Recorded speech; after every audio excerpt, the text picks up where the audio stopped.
Digital സാങ്കേതിക സർവകലാശാലകളിലെ vice chancellor നിയമനവുമായി ബന്ധപ്പെട്ട് നിർണായക നീക്കവുമായി ഗവർണർ സുപ്രീം കോടതിയിൽ.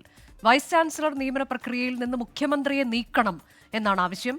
സെർച്ച് കമ്മിറ്റിയിൽ UGC പ്രതിനിധിയെ ഉൾപ്പെടുത്തണമെന്നും ഹർജിയിൽ ആവശ്യപ്പെടുന്നു. അച്യുതൻ വിശദാംശങ്ങളുമായി. അച്യുതൻ,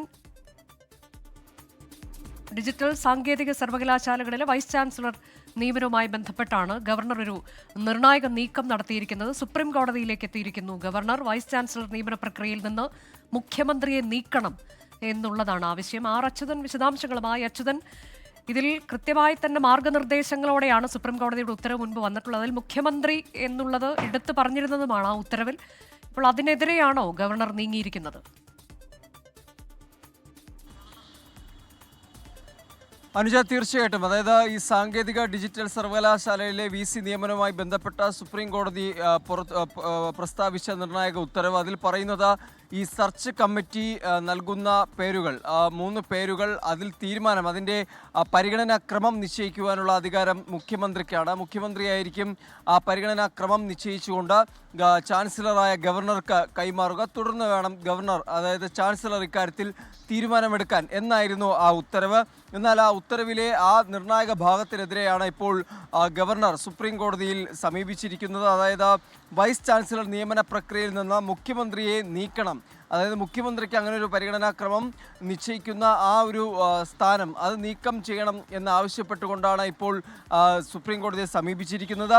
ഒപ്പം തന്നെ സെർച്ച് കമ്മിറ്റിയിൽ നേരത്തെ ഒരു UGC പ്രതിനിധിയെ ഉൾപ്പെടുത്തുമെന്നായിരുന്നു പറഞ്ഞിരുന്നതെങ്കിലും നിലവിൽ UGC പ്രതിനിധികൾ ഇല്ലാതെ, അതായത് മുൻ സുപ്രീം കോടതി ജഡ്ജിയുടെ അധ്യക്ഷതയിലാണ് നിലവിൽ സെർച്ച് കമ്മിറ്റി രൂപീകരിക്കുക. അപ്പോൾ ഇതിൽ UGC പ്രതിനിധിയെ കൂടി ഉൾപ്പെടുത്തണം എന്നൊരാവശ്യം കൂടി ഗവർണർ ഇപ്പോൾ മുൻപോട്ട് വയ്ക്കുകയാണ്. 2 സുപ്രധാനമായ കാര്യങ്ങളാണ് ഗവർണർ ഉന്നയിച്ചിരിക്കുന്നത്. ഒന്ന്, മുഖ്യമന്ത്രിയെ ഈ പ്രക്രിയയിൽ നിന്ന് മാറ്റി നിർത്തണം. 2, UGC പ്രതിനിധിയെ ഉൾപ്പെടുത്തണമെന്നതാണ്. എന്തായാലും അടുത്ത തവണ ഈ ഹർജി പരിഗണിക്കുമ്പോൾ ഇതിലെന്താണ് ജസ്റ്റിസ് JB പർദിവാലയുടെ ബെഞ്ച് സ്വീകരിക്കുന്ന നടപടി എന്നതും നിർണായകമാണ്. അനുജ, അച്യുതൻ, ഇതിലിപ്പോൾ അന്ന് കോടതി പറഞ്ഞിട്ടുള്ളത് എന്തെങ്കിലും എതിർപ്പുണ്ടോ എന്നുണ്ടെങ്കിൽ ഗവർണർക്ക് സുപ്രീം കോടതിയെ വീണ്ടും സമീപിക്കാം എന്നതാണല്ലോ. അപ്പോൾ അത്തരം നിർദ്ദേശങ്ങളിൽ ഗവർണർ തൃപ്തനല്ല, അല്ലെങ്കിൽ ചാൻസലർ തൃപ്തനല്ല എന്നല്ലേ മനസ്സിലാക്കേണ്ടത്?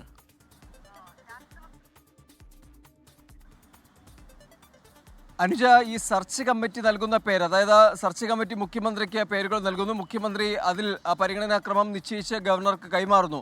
ആ നൽകുന്ന പേരുകളിൽ എന്തെങ്കിലും പ്രശ്നങ്ങൾ, അല്ലെങ്കിൽ തിരഞ്ഞെടുക്കുന്ന ആളുകളിൽ എന്തെങ്കിലും പ്രശ്നങ്ങൾ ഉണ്ടെങ്കിൽ സുപ്രീം കോടതിയെ സമീപിക്കാം എന്നായിരുന്നു ജസ്റ്റിസ് JB പർദിവാലയുടെ ബെഞ്ച് ഗവർണർക്ക് നൽകിയ നിർദ്ദേശം. നിലവിൽ ഈ ഉത്തരവ് പ്രകാരമുള്ള നിർദ്ദേശങ്ങൾ, അതിനെതിരെ എന്തായിരിക്കും ഇനി ഈ ബെഞ്ച് സ്വീകരിക്കുന്ന നടപടി എന്നതാണ്. കാരണം നിലവിലെ ഉത്തരവിലെ പരാമർശങ്ങളിലെ ചില ഭാഗങ്ങൾക്കെതിരെയാണ് ഗവർണർ സമീപിച്ചിരിക്കുന്നത്. അതായത് ഈ പരിഗണനാക്രമം നിശ്ചയിക്കാൻ മുഖ്യമന്ത്രിക്ക് അധികാരമുണ്ട് എന്നതിനെതിരെയും ഒപ്പം UGC പ്രതിനിധിയെ ഉൾപ്പെടുത്തണമെന്നൊരു ആവശ്യവും മുൻനിർത്തുന്നുണ്ട്.